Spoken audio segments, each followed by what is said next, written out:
సమాజంలో మహిళలు యువతులు చివరకు చిన్న పిల్లలకు కామాంధుల నుంచి వేధింపులు తప్పడం లేదు. దేవాలయం లాంటి స్కూల్ కాలేజీల్లో కూడా కాటు వేసేందుకు కామాంధులు వేచి ఉంటున్నారు. అక్కడ కూడా యువతులు చిన్న పిల్లలకు సైతం భద్రత లేకుండా పోయింది. ఆడపిల్లల తల్లిదండ్రులు పిల్లల్ని బయటకు పంపించాలంటే గజ్జుమని వణుకుతున్నారు. ఓ కామాంధుడి వేధింపులు భరించలేక ఓ విద్యార్థిని ఆత్మహత్య చేసుకున్న ఘటన ఆ కుటుంబంలో తీరని దుఃఖాన్ని మిగిల్చింది. సికింద్రాబాద్ పరిధిలో నివాసం ఉంటున్న ప్రమోద్ కుమార్, హరిత అనే దంపతులకు 2 అమ్మాయిలు 1 అబ్బాయి ఉన్నారు. ప్రమోద్ కుమార్ రైల్వేలో ఉద్యోగం చేసి రిటైర్ అయ్యారు. మృతురాలు మౌలిక 2వ సంతానం. మౌలిక సికింద్రాబాద్ పరిధిలోని లాలాగూడలో ఉన్న తార్నాక రైల్వే డిగ్రీ కళాశాలలో BBA సెకండ్ ఇయర్ చదువుతోంది. అయితే అదే కాలేజీలో అంబాజీ అనే వ్యక్తి వాలీబాల్ కోచ్గా పనిచేస్తున్నాడు. అంబాజీ విద్యార్థిని మౌలికపై కన్ను పడింది.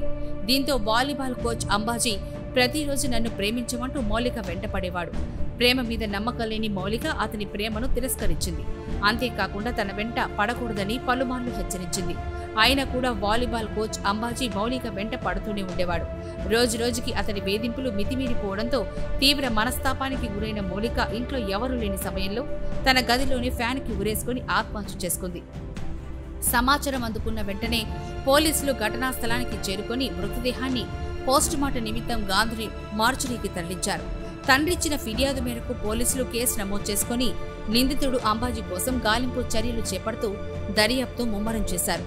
మృతురాలి తల్లి హరిత తన కూతురు చదువుతో పాటు అన్నిట్లో ఫస్ట్ ఉండేదని, క్లాసికల్ డాన్స్ కూడా బాగా చేసేదని తల్లి హరిత కన్నీరు పెట్టుకున్నారు. ఏం జరిగిందో తెలియదు, తన కూతురు మామూలుగానే ఉంది. మేం బయటికెళ్లి వచ్చేసరికి తన కూతురు శవమైందని బోరున విలపించింది. ఒకరి మీద అనుమానం ఉంది, పోలీసులకు ఫిర్యాదు చేశాం, అతను పూర్తి స్థాయిలో దర్యాప్తు చేస్తామని చెప్పారని మృతురాలు తల్లి ఆవేదన వ్యక్తం చేసింది. ఇక కాలేజ్ వాలీబాల్ కోచ్ పై మాకు అనుమానం ఉంది అంటూ మృతురాలి అన్న చంద్రవర్ధన్ అన్నారు. వాలీబాల్ కోచ్ అంబాజీ నా చెల్లి మౌలికను ప్రతిరోజు వేధింపులకు గురి చేశాడని మా సిస్టర్ ఫ్రెండ్స్ నాతో చెప్పారని, మా చెల్లిని కాలేజీ నుంచి తీసుకుని వచ్చాను. అప్పటికే అమ్మా నాన్న చిన్ని చెల్లి చదువుతున్న నారాయణ కాలేజీలో మెమో తేవడానికి వెళ్లారు. మౌలిక నేను ఇద్దరం కలిసి బజార్కెళ్లి సామాన్లు తీసుకొచ్చి ఇంట్లో పెట్టాం. నేను స్నానానికి వెళ్తున్నానని చెప్పి బాత్రూంలోకి వెళ్లాను. అప్పటికే పెద్ద చెల్లె మౌలిక టీవీ చూస్తోంది. నేను బాత్రూం నుంచి బయటకు వచ్చిన తర్వాత 2 డోర్లు మూసున్నాయి. వెంటనే నాకు అనుమానం వచ్చి తలుపులు పగలగొట్టి చూడగా మౌలిక ఫ్యాన్కి వేలాడుతూ కనిపించింది. దీంతో నాకు భయం వేసింది. వెంటనే స్థానికంగా ఉన్న అన్నయ్య, చుట్టుపక్కల ఉన్న వారందరినీ పిలిచాను. డాక్టర్ వచ్చి మౌలికను పరిశీలించి అప్పటికి మృతి చెందానని చెప్పారు.